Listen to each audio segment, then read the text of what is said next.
যারা জুলুম করে তাদের জন্য তো সাহায্য নাই, যারা মাজলুম তাদের জন্য সাহায্য। বদরের প্রান্তরে ৩১৩ জন মাত্র দরিদ্র গরিব মাজলুম সাহাবী, তাদের জন্য আকাশ থেকে ফেরেশতা দিয়ে নুসরাত সাহায্য করেছে কে? তার মানে মাজলুম আল্লাহর পক্ষে আর জালিমের বিপক্ষে, ঠিক কি না?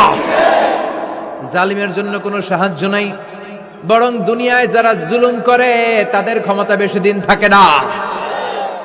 ফেরাউন বেশি দিন থাকে নাই, থাকছে? নমরুদ বেশি দিন থাকে নাই, থাকছে? থাকতে পারে না। যারা দুনিয়াতে রক্ত ঝরায় এরা থাকতে পারে না, বরং যাদের রক্ত ঝরে তাদেরকে আল্লাহ বিজয় দিয়ে দেয়।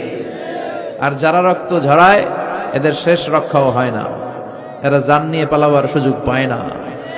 কথা বলেন? এজন্য পরীক্ষা আসলে মুমিন ভয় পাবে? মুমিনের হৃদয়ে ভয় আছে কার? চিল্লায় বলেন। আল্লাহর ভয় নিয়ে থাকতে হবে। সাইয়েদনা ইব্রাহিমকে একটার পর